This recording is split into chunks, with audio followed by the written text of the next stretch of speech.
সম্মানিত মুসল্লিয়ানে কেরাম, আমরা সূরাতুল বাকারার 159 নম্বর আয়াত গত সপ্তাহে পড়েছি।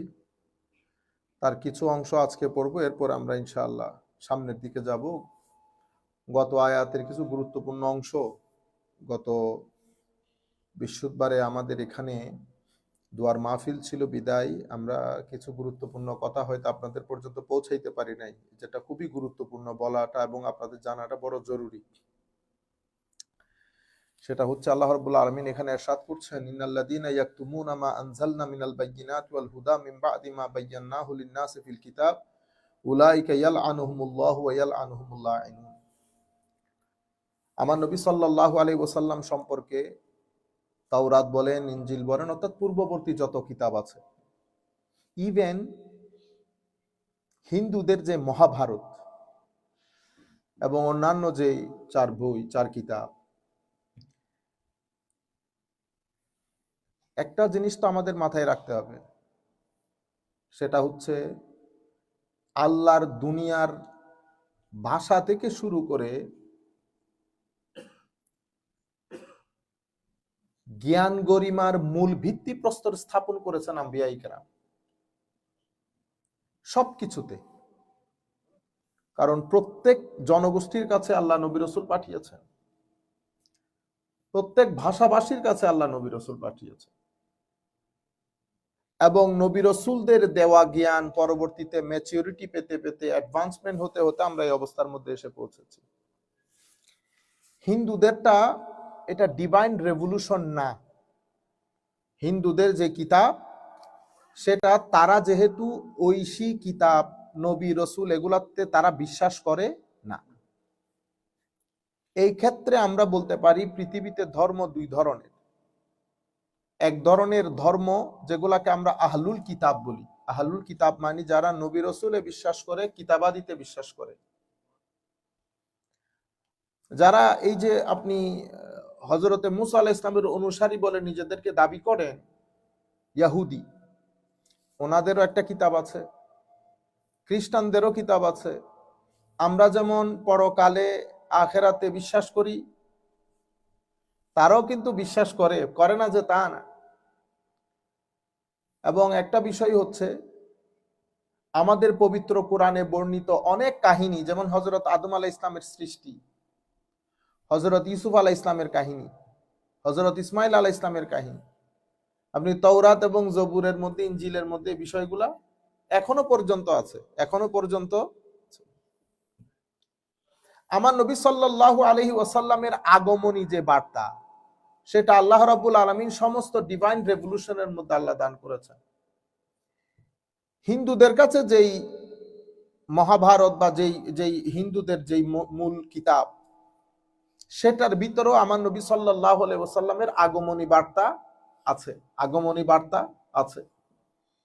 এ থেকে অনেক স্কলারগণ বলেন যে তারা বিশ্বাস না করলেও তাদের বইও কোনো না কোনো নবীর উপর নাজিল হয়েছিল। পরবর্তীতে তারা এটারে পরিমার্জন করতে করতে সবকিছু সরিয়ে ভূত পূজা, মূর্তি পূজা ঢুকিয়ে তারা এখন এই অবস্থার মধ্যে এসে পৌঁছেছে। একজন স্কলার খুব চমৎকার বলেছেন, আমরা প্রত্যেকে যদি আমাদের নিজ নিজ কিতাবের দিকে ফেরত যাই এবং নিজ নিজ যারা পূর্ববর্তী পুরুষ তাদের দিকে ফেরত যায়, পৃথিবীর 80% সমস্যা দূর হয়ে যাবে। 80% সমস্যা দূর হয়ে যাবে। যাই হোক, আমি এই বিষয়ে আর কথা না বলি। আমি শুধু ইহুদি বলেন, খ্রিস্টান বলেন, তারা তাদের কিতাবের মধ্যে আমার নবী সংক্রান্ত যেই কথাবার্তা, সেগুলাকে তারা হাইড করেছে। এটার উপরে আয়াত নাজিল হয়েছে যে যারা তাদের কিতাবের বিষয়গুলাকে হাইড করেছে, তাদের উপর আল্লাহর লানত, রাসূলের লানত, ফেরেশতাদের লানত। এটা আপন জায়গায় ঠিক আছে, কিন্তু মাসআলা যেটা আমি বুঝাইতে চাইতেছি, দূর দূরান্তে অসংখ্য উলামায়ে কেরাম আপনারা শুনতেছেন, উলামায়ে কেরাম এই আয়াতের ব্যাখ্যায় সমস্ত মুফাসসিরিনে কেরাম একটা মাসআলা, বরং 2টা মাসআলা এনেছেন। একটা হচ্ছে, আপনি যাহা জানেন তাহা অন্যকে জানাবেন কিনা।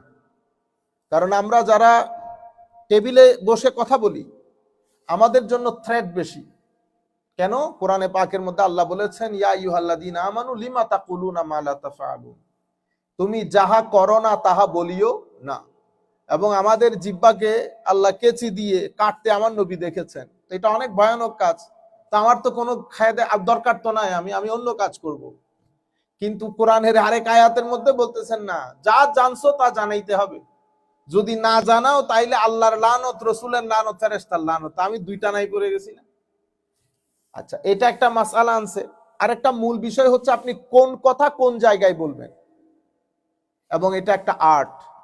সব কথা সব জায়গায় বলা যায় না। এজন্য উলামায়ে কেরাম, আমি গতবার আপনাদেরকে মাসআলাটা বলেছিলাম যে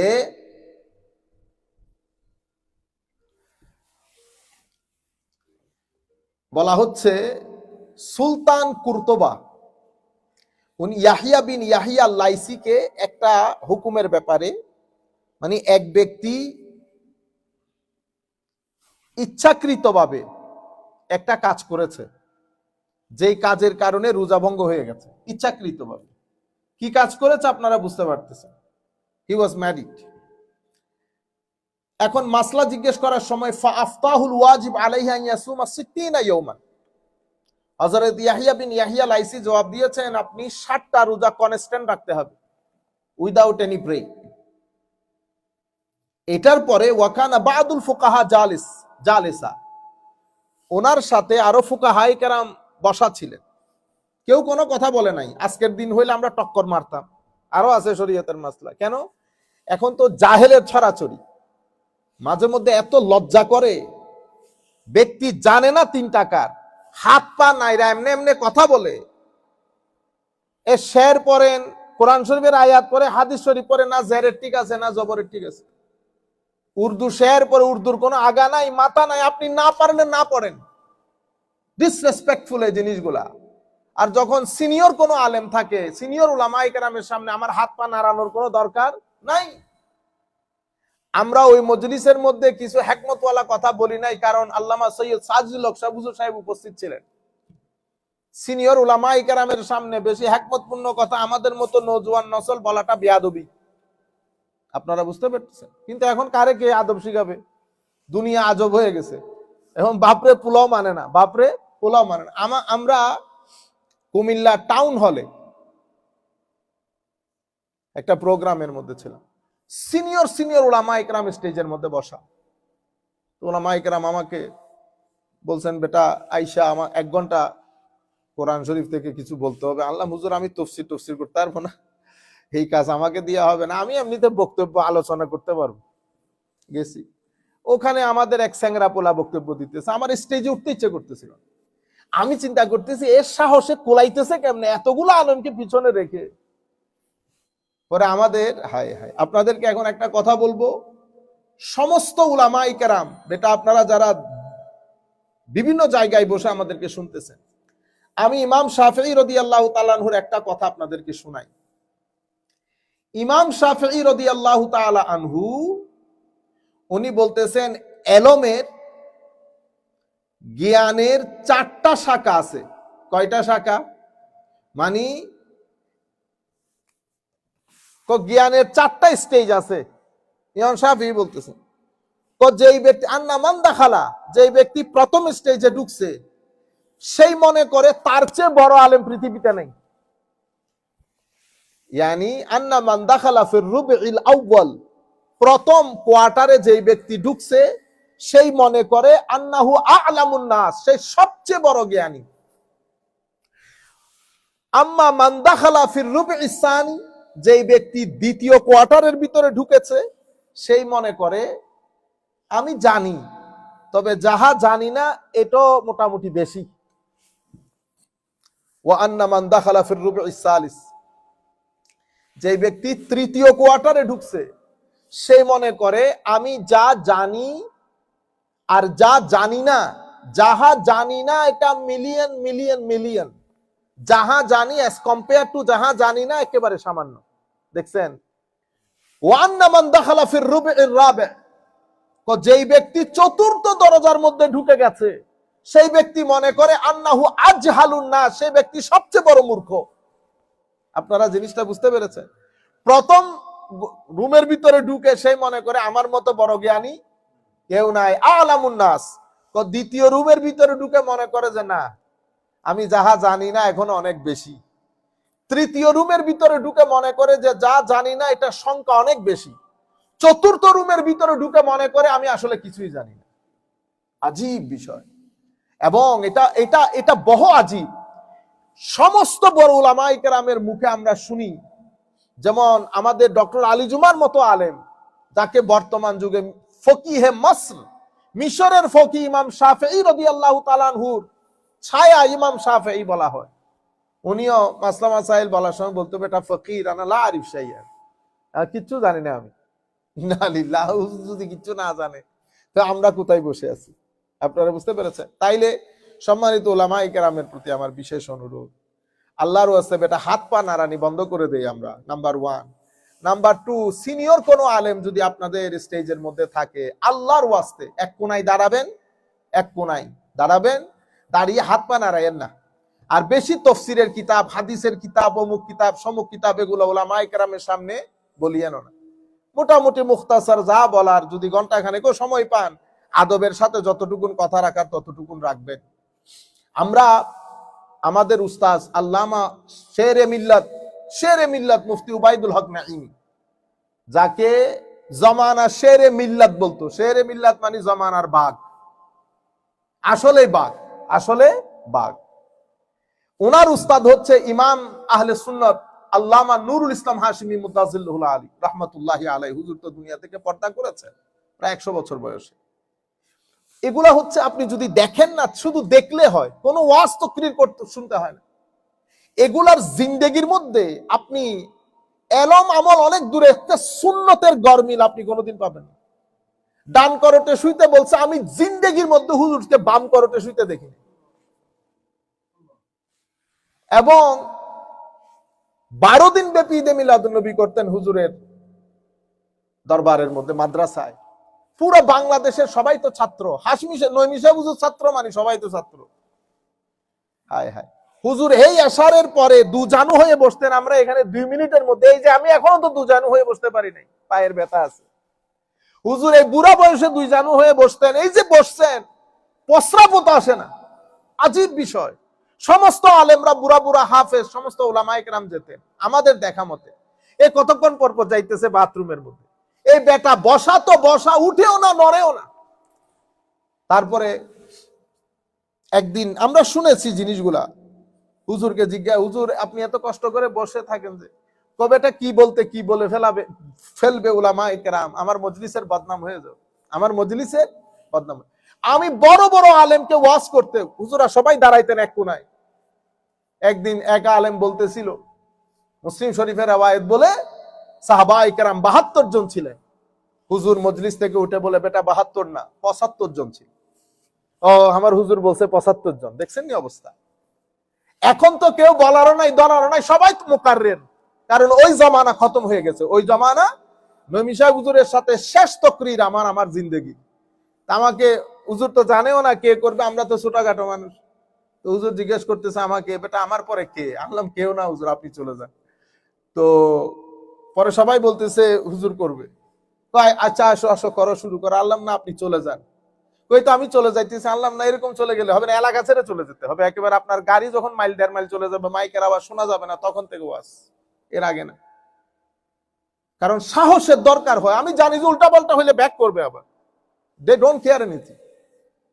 এবং আমি যেটা বলতে চাইতেছিলাম, হাশমি শাহ হুজুরের মজলিসে নইমি সাহেব হুজুর যখন ওয়াজ করতেন, নইমি সাহেব মানে শেরে মিল্লাত, দুনিয়ার বাসা আলেম সবাই নইমি সাহেব হুজুরের ছাত্র, আমাদের ওসি রহমান অমুক সমুক। সেই শেরে মিল্লাত ওয়াজ করতেন ওই কোনার ভিতরে, এমনি করে থাকতেন। হুজুর হুজুর বলছে, হুজুর আমার হুজুর কি, হুজুর বলতেছে। কি এক জমানার মধ্যে, ওগুলা দেখে এখন এই জমানার মধ্যে যখন কথা বলি তখন আর ভালো লাগে। এবং এই ভদ্রলোক এতগুলো বড় বড় আলেম পিছনে, সে হাত পা নাড়াইয়া এমন এমন তফসিরের কিতাবের নাম ধরতেছে, আমি গ্যারান্টি সে চোখেও দেখে নাই। চেহারার লোকে যাইতে হবে না, চেহারার লোকে কিতাবটা যাইতে হবে। পরে আমি হুজুর যিনি আমাকে দাওয়াত করে, আমি আপনারা নাম বললে চিনবেন, আমি নাম বলতেছি না, বাংলাদেশের এখন সিনিয়র আলেমদের মধ্যে অন্যতম। আমি বলছি, হুজুর আপনি আমার কেন দাওয়াত করছেন এগুলাতে?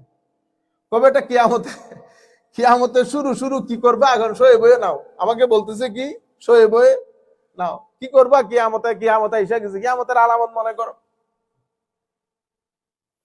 একটা আজীব পরিস্থিতি। এবং যিনি যত বড় মূর্খ ওনার হাত মারানি তত বেড়ে যায়।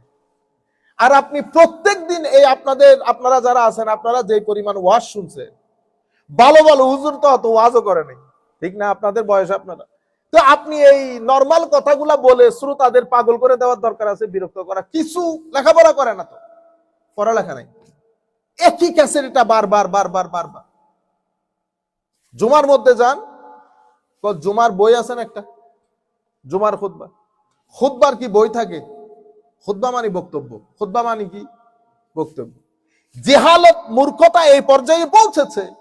আমি চট্টগ্রামের এক গ্রামের মধ্যে, হেলাল ভাই চিনবে, তো করতেছি, হুজুরে তো খুতবা পড়ছে মোবাইল থেকে, বই থেকে পড়ে নাই। আপনারা বুঝছেন? মানে তারা মনে করতেছে এই খুতবা হয় নাই। কি পরিমাণ জেহালত পেয়ে গেছে আমাদেরকে। খুতবা মানি বক্তব্য, খুতবা মানি বক্তব্য। তা আমরা কি করি?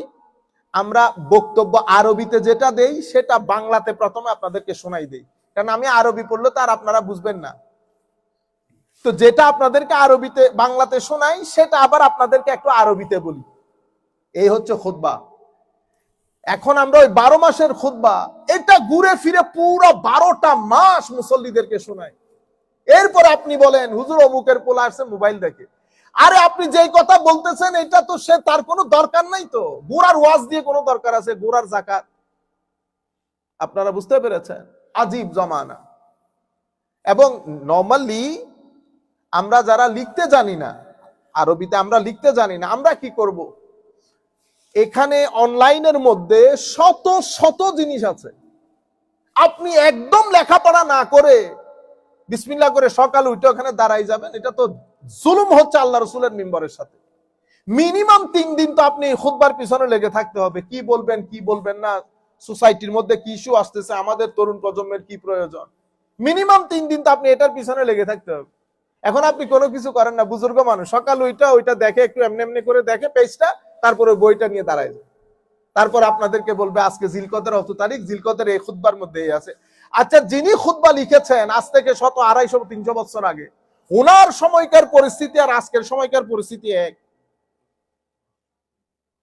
আপনারা বুঝতে পেরেছেন? এই জায়গাগুলোর মধ্যে বড় পরিবর্তন আসা বড় জরুরি। যাই হোক, আমি আপনাদেরকে যেটা বলতে চাচ্ছিলাম, ইমাম শাফি রহমতুল্লাহ আলাইহির এটা মনে রাখবেন। প্রথম স্টেজে ঢুকলে বলে আমি সবচেয়ে বড় জাহেল, দ্বিতীয় স্টেজে ঢুকলে বলে আমি যা জানি না অনেক বেশি, তৃতীয় স্টেজে যা জানি না অনেক অনেক বেশি, চতুর্থ স্টেজ যখন ক্রস করে আমি আসলে কিছুই জানি না, আমি আসলে কিছুই জানি না। তো এখন এত বড় বড় ফকি বসা, কেউ তখন কিছু বলে নাই। যখন মাসলা শেষ হলো, বাইর হওয়ার পরে বলতেছে হুজুর লিম্মা খাসসাসতাল হুকুম, আপনি এখানে 3টা হুকুম আছে, আপনি 3 হুকুমের প্রথম 2টা বাদ দিয়ে শুধুমাত্র 60টা কন্টিনিউয়াস রোজা রাখার কথা কেন বলেছেন? ভঙ্গ করবো, অসুবিধা কি? তো 60টা মিসকিন খাওয়াই দিলাম। 60টা মিসকিন খাওয়াইতে না পারলে আর দফা করো একটা গোলাম আজাদ করে দিলাম। এ শরীয়তকে হালকা করে ফেলতো। এই জন্য আমি প্রথম 2টা বাদ দিয়ে এমনটা এক কথা বলেছি যেটা সে লোড নিতে পারবে না, তখন সে রোজার প্রতি ধাবিত হবে, রোজা ভঙ্গ করতে চাইবে না। এটা কেন হয়েছে? কারণ আপনি যা জানেন সব কথা যদি সাধারণ মানুষের সামনে বলে ফেলেন, উলামায়ে কেরাম বলতেছে, আমার নবী হাদিসে পাকের মধ্যে ইশারা দিয়েছেন যে এটা আল্লাহ এবং রসুলকে মিথ্যা প্রতিপন্ন করার জন্য যথেষ্ট। যা আপনি জেনেছেন তা সব বলে ফেলা। তো কতটুকুন বলবেন? বিকদরে উকুলিন নাস, মানুষ যতটুকুন হজম করতে পারবে তাকে ততটুকুন বলা। এই জন্য আম্বিয়ায়ে কেরাম বলতেছেন, আমরা নবীরা নাহনু মাআশিরাল আম্বিয়া নুনাজ্জিলুন নাস কামা নাজিলিহি, আমরা মানুষ যতটুকুন বুঝে according to the state of their mind we always address them, যতটুকুন তারা বুঝবে। আমরা এই জন্য আল্লাহর সুন্নত হচ্ছে লা ইউকাল্লিফুল্লাহু নাফসান ইল্লা উসআহা, আপনার যতটুকুন সামর্থ্যের বাইরে আল্লাহ কষ্ট দেন না মানুষকে, এটা আল্লাহর সুন্নত। নবীরও সুন্নত, আম্বিয়াই কেরামের সুন্নত হচ্ছে আপনি যতটুকুন বুঝবেন ততটুকুন বলা, সমস্ত কথা আপনার সামনে বলা কাম্য না। তাইলে কি হবে, রিয়াকশন হবে। সে আল্লাহ এবং রসুলকে মিথ্যা প্রতিপন্ন করার জন্য এতটুকুন যথেষ্ট, যা জানলেন সব বলে দিলেন, যা জানলেন সব বলে দিলেন। এর পরবর্তীতে সবচেয়ে গুরুত্বপূর্ণ বিষয় হচ্ছে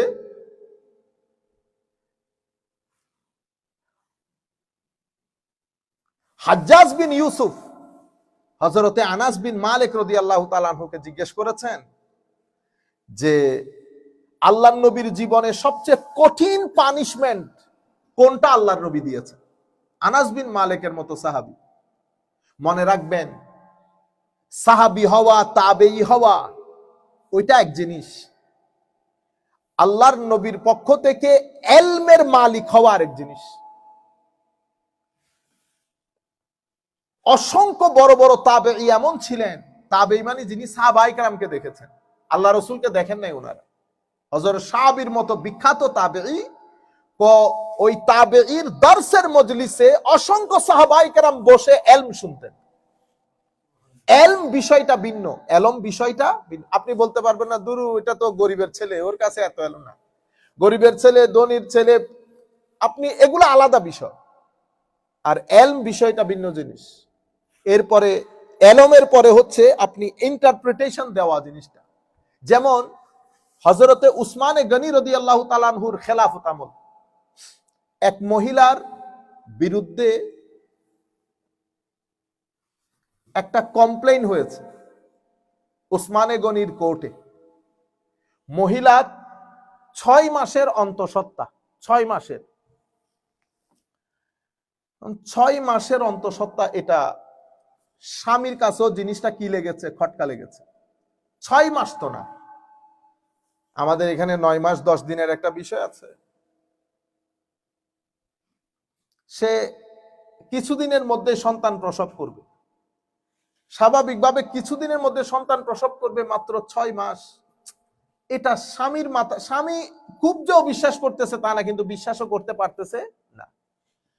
মহিলা বলতেছে আল্লাহ আল্লাহ আল্লাহ আল্লাহ সাক্ষী, আমার সাথে কোনো ময়লা, আমার সাথে কোনো গুনাহ আমাকে টাচ করে নাই। কিন্তু উসমানে গনির কোর্টে কেস হয়ে গেছে। তৎকালীন সময়কার পুলিশ মনে করেন ধরতে এসেছে, ওনাকে অ্যারেস্ট করে নিয়ে যাবে। উনি কাপড় চোপড় পরে রেডি হচ্ছিলেন। ইমাম ইবনে কাসির বিস্তারিত লিখেছেন হাদিস শরীফ সহ তাফসীর ইবনে কাসিরের মধ্যে। হায় হায়। তো ওনার বোন বলতেছে, কানতেছেও বলতেছেও, স্বাভাবিকভাবে ক্যাপিটাল পানিশমেন্ট, পেটে সন্তান, সন্তান ভূমিষ্ঠ হবে। কিন্তু ওই মহিলার ইয়াকিন ছিল আমি যেহেতু কোনো কিছু করি নাই, আল্লাহ রাব্বুল আলামিন রক্ষা করবেন। গেছে উসমানে গনির কোর্টে, ডিসিশন হয়ে গেছে। দেখেন, ইন দা মিন টাইম হযরত আলী রাদিয়াল্লাহু তাআলা আনহুর কাছে এই খবর পৌঁছেছে যে এরকম এরকম একটা কেস, কারণ চতুর্দিকে খবর ছড়িয়ে গেছে। তো হযরত আলী রাদিয়াল্লাহু তাআলা আনহু ফৌরি তৌর পে গিয়ে পৌঁছালেন। কি মামলা? সিনিয়র সাহাবী ও হুজুর কেস হচ্ছে এটা, 6 months pregnancy period, what's the problem? কোনা এটা তো 6 months তো না, এটা তো 10 মাস। তখন হযরত আলী বলতেছেন তুমি কোরআন শরীফ পড়ো নাই। হযরত উসমানে গনির সাথে এখন কনভারসেশন হচ্ছে, আপনি কি কোরআন শরীফ পড়েন নাই? কোরআন শরীফে আল্লাহ বলেন নাই ওয়াল ওয়ালিদাতু ইউরদিনা আওলাদাহুন্না হাওলাইনি কামিলাইন, ওয়াল ওয়ালিদাতু ইউরদিনা আওলাদাহুন্না হাওলাইনি কামিলাইন। মা সন্তানকে দুধ পান করাবে কতদিন? 2 বছর। তো 2 বছরে কয় মাস হয়? 24 মাস। 2 বছরে 24 মাস।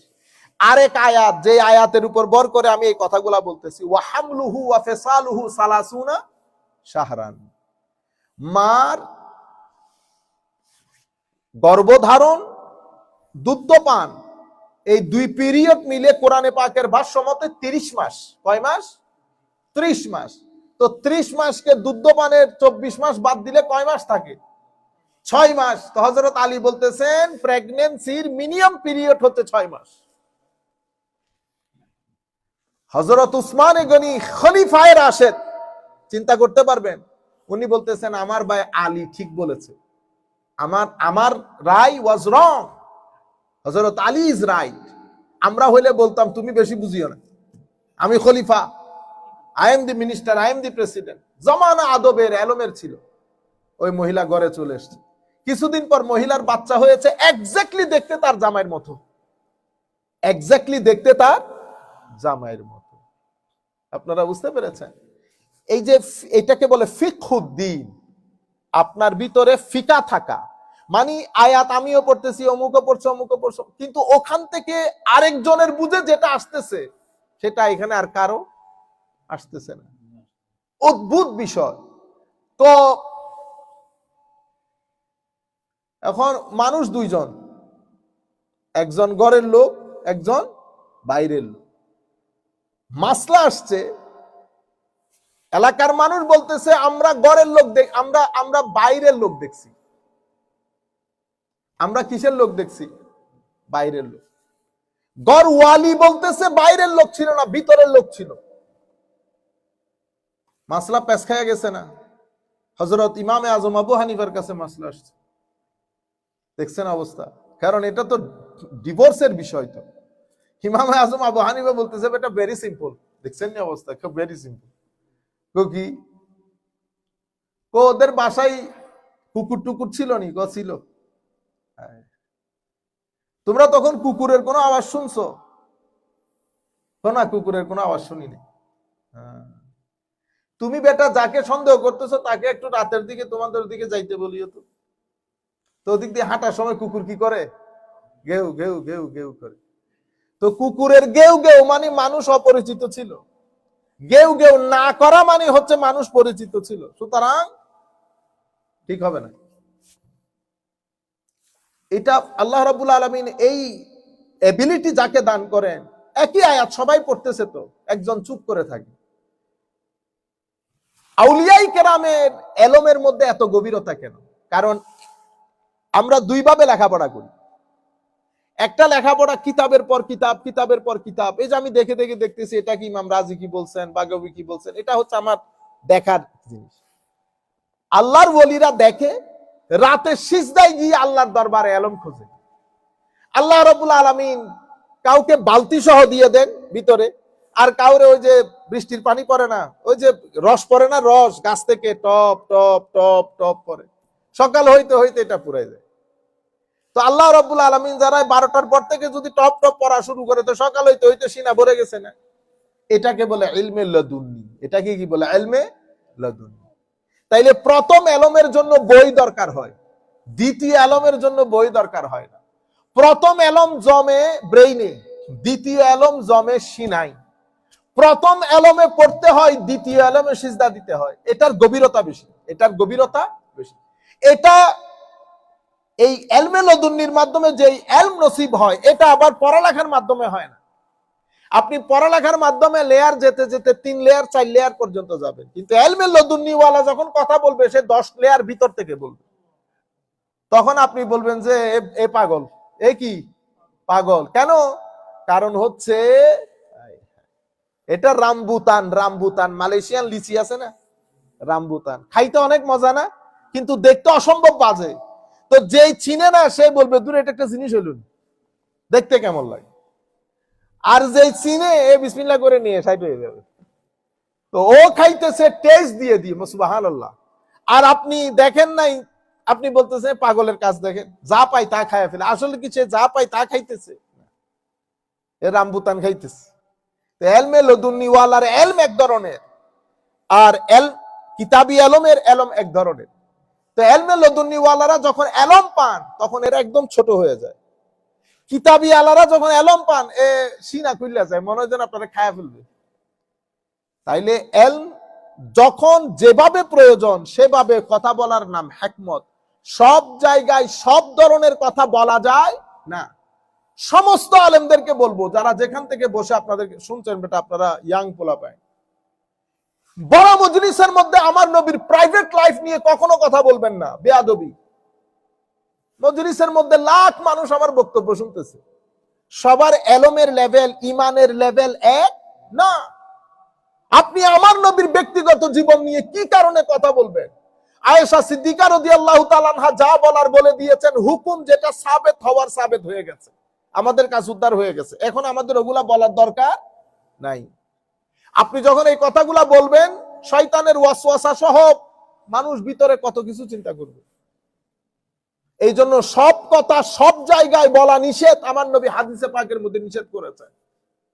ওয়াস্তকিরের মধ্যে আফাঙ্গা লাফাঙ্গা ডাফাঙ্গা মার্কা কি বলেন, আগা নাই মাথা নাই, পুরো দিনটাকে হাসি মজাকের পাত্র করে দিয়েছে।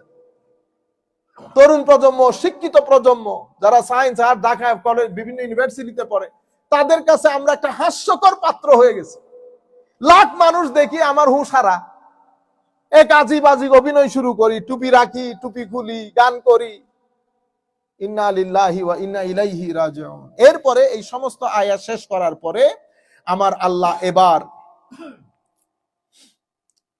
আয়াত নাম্বার 164, তার আগে বলেছেন ইল্লাল্লাযিনা তাবু ওয়া আসলাহু ওয়া বায়্যানু ফাউলাইকা আতুবু আলাইহিম ওয়া আনা তাওয়াবুর রহিম। এতটুকু আমরা পড়েছি, কিন্তু এখান থেকে যারা ফেরত আসবে, ইসলাহ করবে, ফাউলাইকা আতুবু আলাইহিম ওয়া আনা তাওয়াবুর রহিম, আল্লাহ রাব্বুল আলামিন তাদের তওবা কবুল করবেন, ক্ষমা করবেন। ওয়া ইলাহুকুম ইলাহুন ওয়াহিদ লা ইলাহা ইল্লা হুয়ার রহমানুর রহিম। আমাদের আল্লাহ, আপনাদের আল্লাহ এক আল্লাহ, আল্লাহ রহমান, আল্লাহ রহিম। এই সব কিছু বলার পরে 164 আল্লাহ রাব্বুল আলামিন ইরশাদ করছেন, ইন্না ফি খালকিস সামাওয়াতি ওয়াল আরদি ওয়া ইখতিলাফিল লাইলি ওয়ান নাহারি ওয়াল ফুলকিল্লাতি তাজরি ফিল বাহর বিমা ইয়ানফাউন নাসা ওয়া মা আনজালাল্লাহু মিনাস সামাই মিন মাইন ফাআহইয়া বিহিল আরদা বা'দা মাউতিহা ওয়া বাসসা ফিহা মিন কুল্লি দাব্বাতিন ওয়া তাসরিফির রিয়াহি ওয়াস সাহাবিল মুসাখখারি বাইনাস সামাই ওয়াল আরদি লাআয়াতিন লিকাওমি ইয়াকিলুন। আল্লাহু আকবার। আমার নবী বলছেন, এই আয়াতগুলা যারা পড়ে অতঃপর চিন্তা করে না, অতঃপর চিন্তা করে না, তারা ধ্বংসপ্রাপ্ত। এই আয়াতটা এতক্ষণ এগুলা বলার পরে আল্লাহ এক, আল্লাহ এক, আল্লাহ রহমান, আল্লাহ রহিম, এগুলো সব বলার পরে আল্লাহর একত্ববাদের উপর এই আয়াতের মধ্যে আল্লাহ 8টা দলিল দিয়েছেন, ন্যাচারাল সাইন। কয়টা দলিল? 8টা। কি বলেছেন আল্লাহ? আল্লাহ নিজের একত্ববাদকে এস্টাবলিশ করতে চাচ্ছেন। আমি এক, অদ্বিতীয়, আমার কোনো মেসাল নাই, আমি সৃষ্টি, আমি স্রষ্টা, সৃষ্টিকর্তা। সবকিছু পূর্ববর্তীতে আপনাদের সম্মুখে তুলে ধরেছেন, তুলে এখন আল্লাহ দলিল দিচ্ছেন। এই আয়াতের মধ্যে আল্লাহ 8টা দলিলের কথা বলেছেন। কয়টা দলিল? 8টা। এই 8টা দলিল দেওয়ার পরে আমার আল্লাহ বলছেন, ইন্না ফি যালিকা ওয়াস সাহাবিল মুসাখখারি বাইনাস সামাই ওয়াল আরদ লাআয়াতিন লিকাওমি ইয়াকিলুন। এগুলা আয়াত। এগুলা কি? আয়াত। তো যিনি বলেছেন, খুব চমৎকার বলেছেন, আল্লাহর আয়াত 2 ধরনের। কয় ধরনের আয়াত? 2 ধরনের। আয়াত মানে নিদর্শন। আয়াত মানে কি? নিদর্শন। আয়াত হচ্ছে এমন জিনিস যেগুলো আল্লাহর অস্তিত্বের উপর স্পষ্ট প্রমাণ বহন করে, এগুলাকে কি বলে? আয়াত। তো একটা হচ্ছে আয়াতে কুরআন, একটা হচ্ছে আয়াতে কুরআন, কোরআনের আয়াত, যেগুলো আমরা পড়ি 1 আয়াত, 2 আয়াত, 3 আয়াত। তাইলে কোরআনের আয়াতকে আয়াত কেন বলে? তো এগুলা প্রত্যেকটা শব্দ, প্রত্যেকটা নুক্তা আল্লাহর অস্তিত্বের এক একটা বড় বড় নিদর্শন, বড় বড় নিদর্শন। এটাকে বলে আয়াতে কুরআন। আয়াতে আরেকটা আয়াত হচ্ছে আয়াতে আকওয়ান। আয়াতে আকওয়ান। আয়াতে আকওয়ান মানে সমুদ্র, পাহাড়, জঙ্গল, আল্লাহর সৃষ্টির বৈচিত্র্যতা। এগুলা হচ্ছে পৃথিবীর মানচিত্রে, ইউনিভার্সের মানচিত্রে আঁকা নিদর্শন, যেগুলো আল্লাহর অস্তিত্বের উপরে স্পষ্ট প্রমাণ বহন করে। তো কিছু আয়াত চোখে দেখা যায়, কিছু আয়াত পড়তে হয়, কিছু আয়াত পড়তে হয়। এখানে যে আয়াতগুলার বর্ণনা দিয়েছেন, এগুলা কোরআনের আয়াত না, এগুলা হচ্ছে আয়াতে আকওয়ান, ইউনিভার্সের আয়াত, যেগুলো আপনার চতুর্পার্শ্বে প্রত্যেক দিন, প্রত্যেক মুহূর্তে আপনি নিজের চোখে দেখতেছেন, ঘটতেছে। কি? তো ইন্না ফি খালকিস সামাওয়াতি ওয়াল আরদ, প্রথম নিদর্শন আসমান এবং জমিনের সৃষ্টি। আসমান এবং জমিনের সৃষ্টি। সৃষ্টি এবং আবিষ্কার দুইটা এক জিনিস না। এখন সৃষ্টি কাকে বলে? তো সৃষ্টি এমন জিনিস যেটা কোনো পূর্ববর্তী উদাহরণ বাদে না থেকে আল্লাহ হ্যাঁ করেন, তাকে সৃষ্টি বলে। তাকে সৃষ্টি বলে। আমি কিছুদিন আগে একটা ডিবেট দেখতেছিলাম, এক ভদ্রলোক, আমি নামটা ভুলে যাচ্ছি, এই টেসলার মালিকের নাম কি, ইলন মাস্ক। ইলন মাস্ক আর এক ভদ্রলোক হচ্ছেন ওই যে চাইনিজ, যিনি সবচেয়ে বড় ধনী, কি নাম, এটার নামও ভুলে গেছি। তো দুইজনের মধ্যে আর্টিফিশিয়াল যে ব্রেইন, ওইটা নিয়ে একটা ডিবেট হচ্ছে। আমার কাছে চাইনিজ ভদ্রলোক যে, সে সত্যিকার অর্থে উইজডম রাখে। তার কথা হচ্ছে humans are much more smarter than laptop, computer or whatsoever. কিন্তু ইলন মাস্ক বলতেছে না, এগুলা বেশি স্মার্টার, এগুলা বেশি স্মার্টার। এখানে আবিষ্কার এবং সৃষ্টি দুইটা এক জিনিস না। মানুষ আবিষ্কার করে, মানুষ সৃষ্টি করতে পারে না। কারণ আপনি যা কিছু করবেন কোনো না কোনো ওসিলার মাধ্যমে করবেন। ওসিলা মানে কি? এমন জিনিস যেটা আমাকে, আমি যেখানে পৌঁছাইতে চাচ্ছি সেখানে পৌঁছিয়ে দেয়, এটাকে ওসিলা বলে। যেমন আমি চাচ্ছি মাইকের আওয়াজ স্পষ্টভাবে আপনাদের কানেও পৌঁছাক, উপরেও পৌঁছাক, সেই কারণে এটা হচ্ছে ওসিলা। এটা কি? ওসিলা। তাহলে ওসিলা মানে কি? ওসিলা মানে ব্যক্তি বা বস্তু যেটা আমাদেরকে আমাদের মঞ্জিলে, মকসদ পর্যন্ত, আমাদের অভিষ্ট লক্ষ্যে পৌঁছাইতে আমাদেরকে সহযোগিতা করে, এটাকে কি বলে? ওসিলা। আমরা আল্লাহর দরবারে যখন দোয়া করি, আল্লাহর নবীকে ওসিলা হিসেবে করি। আপনারা বুঝতে পেরেছেন? তো এখন আমাদের অনেক ভাই বলে না, ওসিলা করলে শিরক হয়। ওসিলার মধ্যে তো শিরক নাই। কেন? কারণ আমি যাকে ওসিলা বানাচ্ছি তাকে আমি আল্লাহ বানাই নাই তো। উনি আমার আল্লাহ পর্যন্ত পৌঁছে দেওয়ার জন্য মাধ্যম। আমি অভিষ্ট যেই লোককে আমি পৌঁছাইতে চাচ্ছি, আমি কোন লোককে পৌঁছাইতে চাচ্ছি? আমি চাচ্ছি আমার দোয়াটা আল্লাহর দরবারে কবুল হোক।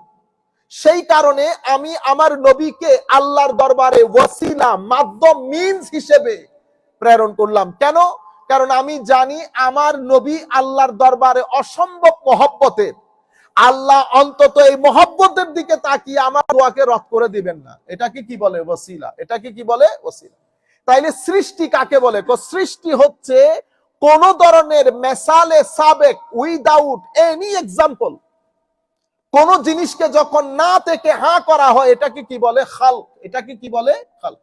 তো আমার আল্লাহ আল্লাহর অস্তিত্বের প্রমাণ হিসেবে প্রথম দলিল পেশ করতেছেন যে, বান্দা সকাল সন্ধ্যা উঠোস যখন ঘরের বাইরে আইসা দেখোস আসমান জমিনের সৃষ্টি, এই যে আমি আসমানকে এখানে কোন ধরনের কি রাখি নাই, কোন পিলার রাখি নাই, এবং আমি সপ্ত আসমান, সামাওয়াত বলেছেন, সপ্ত আসমান, এক আসমানের সাথে এক আসমানের দূরত্ব আছে।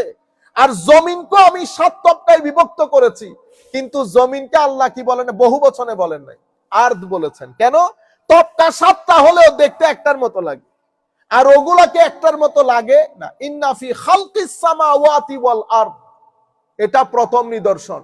তো ইউনিভার্সের দিকে যখন তুমি তাকাবা, জমিনের দিকে যখন তুমি তাকাবা, এগুলা নিয়ে যখন তুমি কন্টেমপ্লেট, গভীর চিন্তা করবা, ঠিক যেভাবে মরিস বুকাইলরা, ইয়েস্টার্ন গার্ডাররা ইসলামের দিশা পেয়েছে এই আল্লাহর আয়াতগুলা নিয়ে চিন্তা করার কারণে।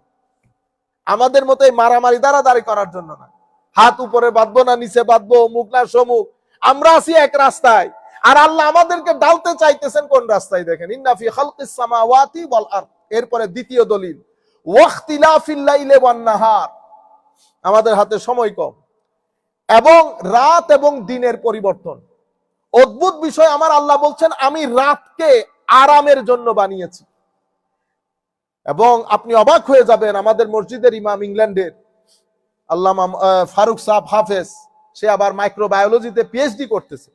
সে আমাকে রাতে মানুষের বডিতে যে কেমিক্যাল পরিবর্তন হয়, আল্লাহু আকবার, আল্লাহ বলতেছেন আমি রাতকে আরামের জন্য বানিয়েছি। তো সে আমাকে বলতেছে, আল্লামা সাহেব আপনি রাতে না ঘুমানোর বিষয়টা ছেড়ে দেন, আপনার হায়াতও কমে যাবে, ভুলে যাবেন আপনি, এবং সেটা আপনার 5, 7, 10 বছরের মধ্যে ঘটবে। আমি এই ইদানিং এসে বুঝতেছি ইট ওয়াজ মিস্টেক। রাতে না ঘুমানো, ঘুম আসলে রাতের, দিনের না, যার কারণে আমি সবকিছুই ভুলে যাই, একদম ছোট ছোট নাম ভুলে যাই। এগুলো আমার আস্তে আস্তে সাইন, যেগুলো রাতে না ঘুমানোর কারণে। পরে আমি একটা গবেষণা করে দেখলাম আমাদের বেশিরভাগ আইম্মায়ে কেরামের মৃত্যু 60 বছর 65 বছরের মধ্যে হয়ে গেছে, এবং এটার মূল কারণ হচ্ছে না ঘুমানো। ইমাম নববী 40 বছর বয়সে মারা গেছে, এগেইন না ঘুমানো। কারণ সমস্ত উলামায়ে কেরামের একটা ছিল, এশারের রজু দিয়ে ফজরের নামাজ পড়া। শুধুমাত্র ব্যতিক্রম কেউ কেউ যারা রাতে 30 থেকে 40 মিনিটের জন্য আরাম করতেন সুন্নতের রাসূলের উপর আমল করার জন্য। আপনারা বুঝতে পেরেছেন? বেশিরভাগ রাত্রে ঘুমাতেন না। সমস্যা হচ্ছে রাত যখন আরো বেশি গভীর হয়, আওয়াজ শব্দ বন্ধ হয়ে আসে, তখন আপনি যেটা বুঝতে চাইতেছেন, পড়তে চাইতেছেন, সেটা করা যায়, কিন্তু আল্লাহ রাতকে ওইটার জন্য বানান নাই। তা আমি আপনাদেরকে বলতেছি, রাতে যে কেমিক্যাল চেঞ্জ হয় বডির মধ্যে, এবং আপনি আধুনিক গবেষণা, কিছুদিন আগে আমি পড়তেছিলাম রাতে না ঘুমালে কি কি ঘটনা ঘটে। ক্যান্সার থেকে শুরু করে অসংখ্য ঘটনা। বিশ্বাস করেন, ইখতিলাফিল লাইলি ওয়ান নাহার, কোন আলেম সত্যিকার অর্থে যারা পড়াশোনা করে, তারা যদি এটা 10-15 দিন বলতে চায়, 10-15 দিন বলতে পারবে। ওয়াক্তিলা মানে রাত এবং দিনের বিবর্তন কিভাবে আল্লাহর অস্তিত্বের প্রমাণ বহন করে। অবাক কাণ্ড। ওয়াল ফুলক আল্লাতী তাজরি ফিল বাহর বিমা ইয়ানফাউন নাস। তৃতীয় দলিল আল্লাহ দিচ্ছেন, তোমরা জাহাজ দেখো নাই? উত্তাল সমুদ্রের মধ্যে জাহাজ কিভাবে ডাইরেকশন আল্লাহ ফিট করে দিয়েছেন, তার কারাজি দিয়ে জাহাজ তার নেভিগেশনটা কিভাবে সেট করবে। সমুদ্র বিশাল বড় ঢেউ, ঢেউয়ের সাথে মোকাবেলা করে জাহাজ ছুটে চলতেছে দিক বিদিক। ওয়াল ফুলকিল্লাতী তাজরি ফিল বাহর, তুমি দেখো না সমুদ্রের মধ্যে এই জাহাজগুলা কিভাবে মুভ করে। ওয়ামা আনজালাল্লাহু মিনাস সামাই মিম্মা, এরপরে আমি উপর থেকে পানি বর্ষণ করি। উপর থেকে পানি বর্ষিত হওয়া, আমার আল্লাহ বলছেন এটা আমার অস্তিত্বের দলিল। এই পানির মাধ্যমে আমি মুর্দা পৃথিবীকে, মুর্দা জমিনকে যে জিন্দেগি দান করি, এবং সেখান থেকে বিভিন্ন ফল ফ্রুট, আমার আল্লাহ বলছেন জমিনের মধ্যে, তুমি যখন জমিনের মধ্যে জিন্দেগি চলে আসে, তুমি যেটাই লাগাবা, আমরা বলতেছি উর্বরতা শক্তি। এখন উর্বরতা শক্তি জিনিসটা কি? আপনি লাগাইলে উঠতেছে, কিন্তু আবার সব সময় উঠতেছে না। আমের সিজন যেটা বড়ের সিজন সেটা না, বড়ের সিজন যেটা আপেলের সিজন সেটা না। আপনি বলতেছেন হুজুর এগুলা সিজন ছাড়া আসবে না। সিজন কি জিনিস কোনোদিন চিন্তা করে দেখছি? সমস্ত ফ্রুটস, কোনোটা 1 বছর, কোনোটা 1.5 বছর, কোনোটা, কিন্তু যেই জিনিসগুলো আমাদের জীবনের জন্য 24/7 দরকার হয়, ধান, আটা, চাউল, আটা, এগুলো আবার 2-3 মাসে ঘরে চলে আসে। আজীব বিষয়। এবং এগুলার ফলনও বেশি। আমার আল্লাহ বলছেন, আমা আনজালাল্লাহু মিনাস সামা ফাআহইয়া বিহিল আরদা বা'দা মাউতিহা, আমি অনুর্বর বন্দা জমিনকে, মৃতপ্রায় জমিনকে, টনটনে হয়ে গেছে বৃষ্টির পানি না হতে না হতে, আমি বৃষ্টির পানি দান করি। ওয়াবাসসা ফিহা মিন কুল্লি দাব্বাতিন ওয়া তাসরিফির রিয়াহ, এবং এই যে জমিনের মধ্যে সমস্ত জন্তু, চতুষ্পদ জন্তু, পেট দিয়ে চলে, 4 পা দিয়ে চলে, সমস্ত জন্তুর চলাচল এই ভূমির মধ্যে আমি করেছি। ওয়া তাসরিফির রিয়াহ, তোমরা বাতাস দেখো না? আমি এটারে কখনো উত্তরমুখী, কখনো দক্ষিণমুখী, কখনো পূর্ব, কখনো পশ্চিম, বাতাস বয়ে বেড়াচ্ছে। ওয়াসসাহাবিল মুসাখখারি বাইনাস সামাই ওয়াল আরদ, তোমরা মেঘমালাকে দেখো নাই আমি কিভাবে মেঘমালার মাধ্যমে তোমাদের জন্য বৃষ্টির ব্যবস্থা করি। লা আয়াতিল লিকাউমি ইয়াকিলুন, আমার আল্লাহ বলতেছেন এগুলা সব আল্লাহর আয়াত, এগুলা আল্লাহর অস্তিত্বের উপর স্পষ্ট প্রমাণ বহন করে। এবং এখানে আল্লাহ রাব্বুল আলামিন টোটাল 8টা দলিল দিয়েছেন। আমি উলামায়ে কেরামকে বলবো, যারা যেখান থেকে বসে শুনতেছেন, আপনারা একটা একটার উপরে, যে মাহে রবিউল আউয়াল শরীফ আসতেছে, আল্লাহর ওয়াস্তে মজলিসের মধ্যে গালাগালি করা, ব্যাড ক্রিটিসিজম করা, আমার নবীর মিলাদুন নবীর মজলিসের মধ্যে স্টেজকে হাসি ঠাট্টার মজলিস বানানো, মানুষ হাসানো, আল্লাহর ওয়াস্তে বাদ দিয়ে দেন, বাদ দিয়ে দেন এগুলা। আপনারা এই আয়াতগুলা যদি আপনি 8টা নিদর্শন একটা একটা করে বললে রবিউল আউয়াল শরীফ খতম হয়ে যাবে। অন্তত এই রবিউল আউয়ালের মধ্যে এগুলা বলেন, আমার নবীর জীবনী তুলে ধরেন, আমার নবীর সত্যবাদিতা তুলে ধরেন, জাতিকে বাঁচান, মানুষকে বাঁচান। আবার এই জায়গার মধ্যে আমরা রিভাইভাল করি, আমাদের উপর মানুষের অনেক আশা ভরসা। আমরা ইচ্ছে করলে এই কারসারটা পরিবর্তন করে দিতে পারি। আমরাই জাতির রাস্তা আমরা নির্ধারণ করতে পারি। আখেরি মেসেজ যেটা দিব আপনাদেরকে, পবিত্র কোরআনের মধ্যে আমার মনে হয় শুধু আল্লাহর কোরআন বাদে পৃথিবীর কোন ধর্মের মধ্যে এই কথাগুলো আসেন আপনি পাবেন না। আমাদেরকে বলা হয়েছে ইয়া আইয়ুহাল্লাযীনা আমানু, হে মুমিনগণ, ইন জাআকুম ফাসিকুম বিনাবাইন, যদি তোমাদের কাছে কোনো সংবাদ পৌঁছায়, যে কোনো ধরনের সংবাদ, তো তোমরা কি করবা? প্রথম দিন উঠে দৌড় দিবা?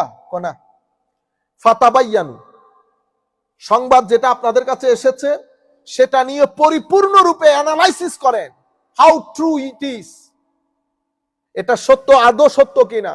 ওয়েট করেন, ফেসবুকে পরে দিয়েন, কমেন্ট পরে করিয়েন। ফাতাবাইয়ানু আন তুসিবু কাওমান বিজাহালাতিন ফাতুসবিহু আলা মা ফাআলতুম নাদিমিন।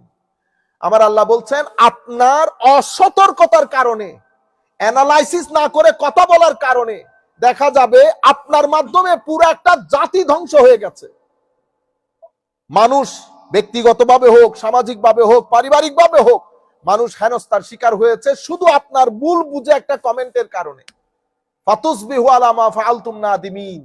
আপনি এটার কারণে দুনিয়াতেও লজ্জিত হতে হবে, কবরেও লজ্জিত হতে হবে, আল্লাহ রাসূলের দরবারে কিয়ামতের ময়দানেও লজ্জিত হতে হবে। মেসেজ কোনটা দিতে চাচ্ছি, সেটা হচ্ছে প্রপাগান্ডা। প্রপাগান্ডা বলা হয় অর্ধ সত্য অথবা একেবারে মিথ্যা একটা বিষয়কে সবাই মিলে একসাথে বলে সাধারণ মানুষকে ধোঁকায় ফেলে দিয়ে কথাটাকে সত্য প্রমাণিত করার চেষ্টা করা, এটাকে প্রপাগান্ডা বলে। হাফ বেকড, আধা সত্য অথবা একেবারে মিথ্যা, এটাকে সবাই মিলে সবার মুখে মুখে প্রচার করতেছে, করতে করতে এটাকে সত্য বানিয়ে দেওয়া, এটাকে প্রপাগান্ডা বলে। প্রপাগান্ডা আগে আমাদের সমাজের মধ্যে বলতে দালালি করিও না, কিন্তু সেই প্রপাগান্ডা এখন আর্ট হয়ে গেছে। আর্ট, ন্যাশনালি ইন্টারন্যাশনালি মানুষ বড় বড় অফিস নিয়ে বসে, তাদের সাথে বিভিন্ন মিডিয়ার যোগাযোগ থাকে, যোগসাজশ থাকে, তাদের হাতে হাজার হাজার কর্মী অনলাইনে কাজ করে, তাদেরকে আপনি কন্ট্রাক্ট করেন যে এই মেসেজটাকে আপনি বাংলাদেশের রন্ধ্রে রন্ধ্রে, পৃথিবীর রন্ধ্রে রন্ধ্রে পৌঁছাইতে হবে। তখন ডিল হয় একজনের সাথে আরেকজনের। হাজী সাহেব ডিল করতেছেন কিসের জন্য? একটা মিথ্যা সংবাদকে সত্য বলে প্রমাণিত করে কিছু মানুষকে অথবা কাউকে হেনস্থা করা, তার ক্যারেক্টার অ্যাসাসিনেশন করা। তখন আমরা কি করি? টাকায় হয় $1 মিলিয়ন, $2 মিলিয়ন, আল্লাহ পাক জানে কাহা তক জাতা है चीजें। এর পরবর্তীতে আপনি মিডিয়ার মাধ্যমে অথবা আমাদের ছেলেপুলে এরপরে শেয়ারের বাজার যে গরম হয়, দেখবেন আমি শেয়ার করছি, আপনি শেয়ার করছেন, ছেলেরা শেয়ার করতেছে, কমেন্টের উপর কমেন্ট, অথচ 2 দিন পরে প্রমাণ হয়েছে এটা একটা মিথ্যা কথা। সবাই, everybody become part and parcel of this propaganda. ইয়া আইয়ুহাল্লাযীনা আমানু ইন জাআকুম ফাসিকুম বিনাবাইন, আগে একটু ওয়েট করেন, দেখেন, অ্যানালাইসিস করেন এটার ভিতরে কোনো ট্রুথফুলনেস আছে কিনা। এনাফ ইজ এনাফ, যথেষ্ট হয়েছে। নামাজ দোয়া পড়েন, জিকির আজকার করেন, সবকিছুতে সাথে সাথে জানানোর দরকার নাই। সময় 2-3 দিন পার হলে দেখবেন দুধ কা দুধ, পানি কা পানি হয়ে গেছে। কিছুদিন আগে রইসুদ্দিন হত্যাকাণ্ড হয়েছে, আপনারা সবাই জানেন না? মৌলানা রইসুদ্দিন হত্যাকাণ্ড। কি প্রপাগান্ডা হয়েছে জানেন? প্রপাগান্ডা হয়েছে, সে বুঝতে পেরেছেন তো তার বিরুদ্ধে প্রপাগান্ডা কি। এই প্রপাগান্ডাটা আমাদের বিভিন্ন লোক, ইভেন আলেমরা নিজেদের পেজ থেকে শেয়ার করেছে। কি সে এই ধরনের কাজে লিপ্ত ছিল, আপনি দেখছেন? এটাকে কি বলে? প্রপাগান্ডা। কেন করলেন? কারণ এর কেস যেন ক্যারেক্টার অ্যাসাসিনেশন, পরে আবার মহিলাদের বাড়া করা হয়েছে, তাদের দিয়ে মিছিল করা হয়েছে, আবার তাদেরকে যা টাকা দেওয়ার কথা দেয় নাই সেটা নিয়ে খবর বের হয়ে গেছে। আপনারা বুঝতে পেরেছেন? সবাই কেমনে কেমনে পার্ট এন্ড পার্সেল হয়ে যায়। মুসলিম জাতি, নাই কাজ নাই কর্ম, 24/7 আছে মোবাইল একটা হাতের মধ্যে। 2 মিনিটে যাকে আপনি, যেই কথা আপনি বাইকে বলতে পারবেন না সেটা দাদাকে শোনাই দেয়, তুই তুকারি করে। আপনারা বুঝতে পেরেছেন? অদ্ভুত লাগে মাঝে মধ্যে, তুই তুক, আরো কত ধরনের, মানে আপনি যদি সকালবেলা পড়েন বিকাল পর্যন্ত ঘুম আসবে না। এটা মানুষ এত বেয়াদবি কেমনে করে? আমি যেটা বলতে চাচ্ছি, এই কাজটা হারাম। যেভাবে মদ খাওয়া হারাম, বরং মদের চেয়েও এটা কঠিন হারাম, কারণ আপনি আরেকজনের ক্যারেক্টার অ্যাসাসিনেশন করেছেন, অথবা একটা জাতিকে, একটা দেশকে, একটা পরিবারকে, একটা ব্যক্তিকে আপনি হুমকির মুখে ঠেলে দিয়েছেন। এই কাজটা আপনারা করবেন না, আমরা করব না। আল্লাহর দরবারে দোয়া রইল। আমি কি কারণে বলেছি, কেন বলেছি, আপনারা যারা এই প্রশ্নটা করেছেন আপনারা জানান কেন করেছেন, কি কারণে করেছেন। আশা করি আমি এটার জবাব দিতে পেরেছি। ধন্যবাদ সবাইকে। আমরা সবাই একটু কিয়াম করব, কিয়াম করে আমরা মোনাজাতে চলে যাব।